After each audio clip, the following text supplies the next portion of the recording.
The Pope, the President, and the problem of moral authority.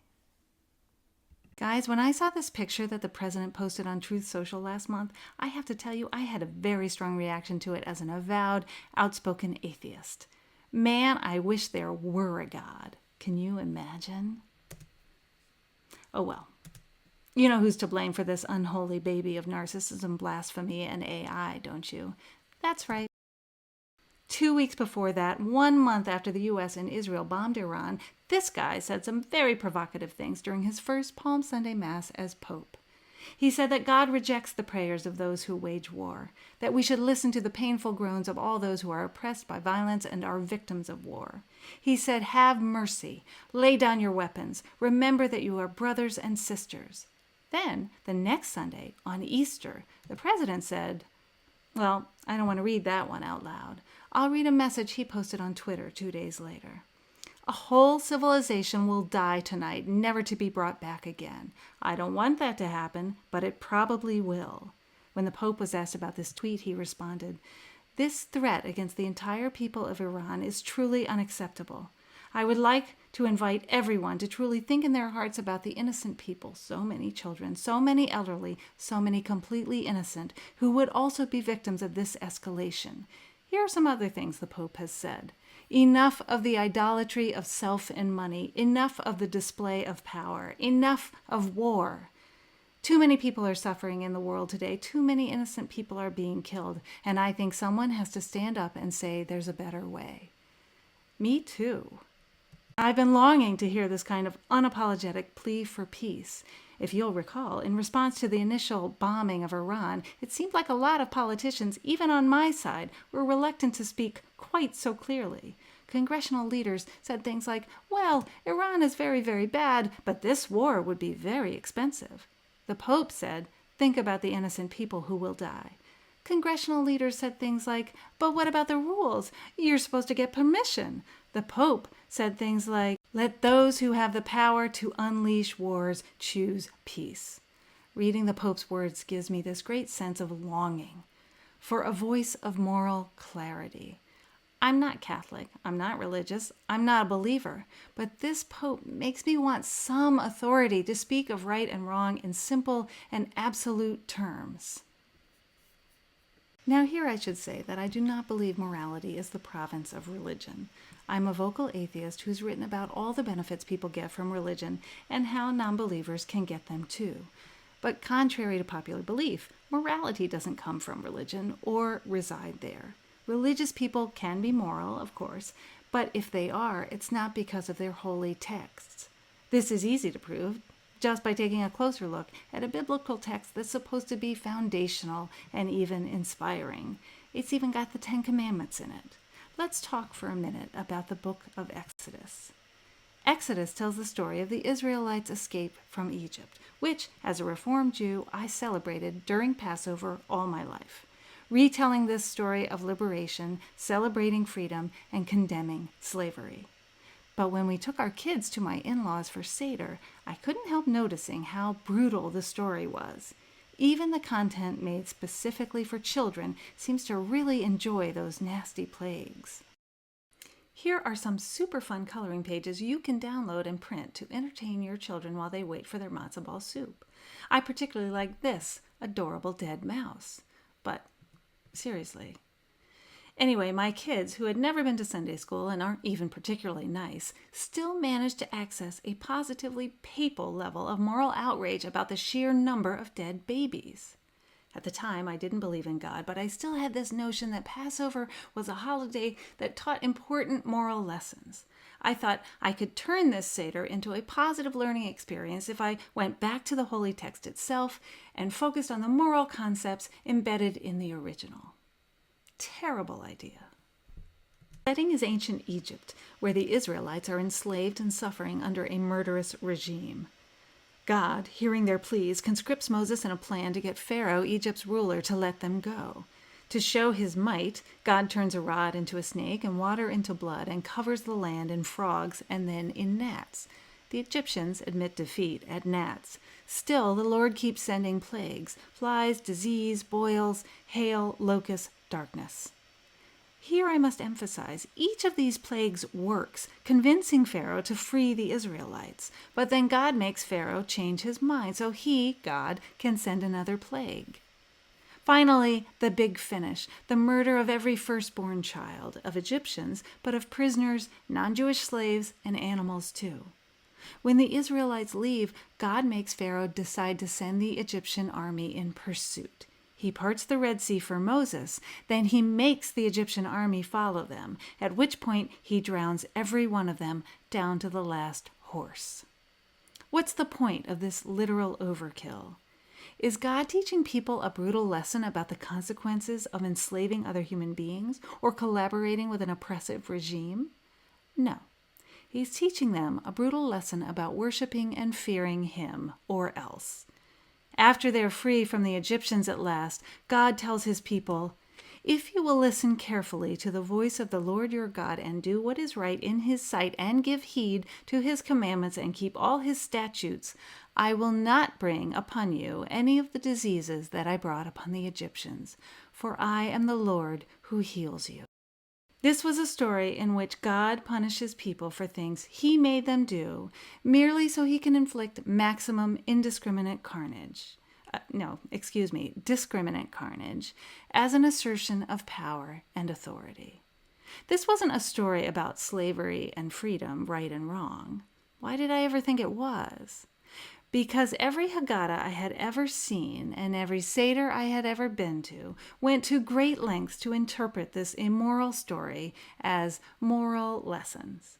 They rummaged around in this heartless, authoritarian, sectarian tale and salvaged some palatable themes. I don't blame them, but I see them. I see that if there is morality to be found in the story of Exodus, it doesn't come from the holy book itself. It comes from us. This isn't just true of Jews, of course. Every religious person I know selects which elements of their holy text to ignore and which ones to exalt.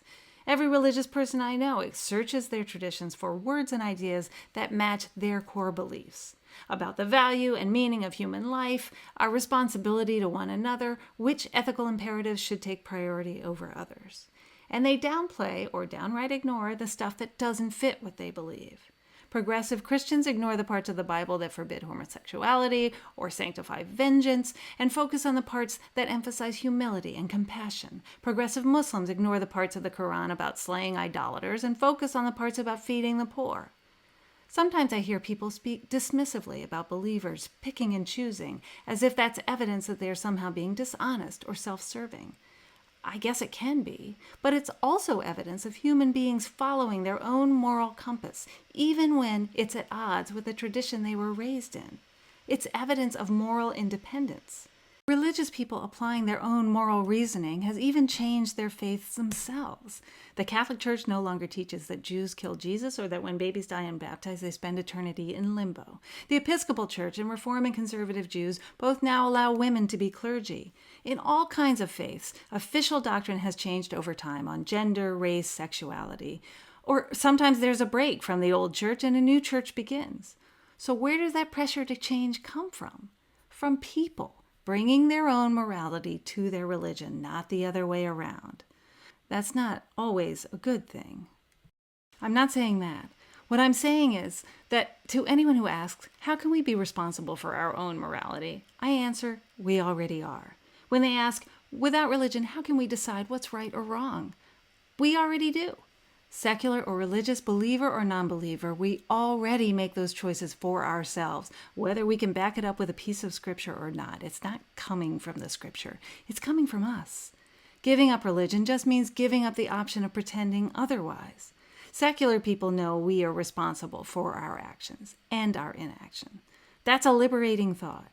But it's also exhausting. One of the themes that's emerging in Scratch, the column I write, is, unfortunately, that the price of human agency is effort.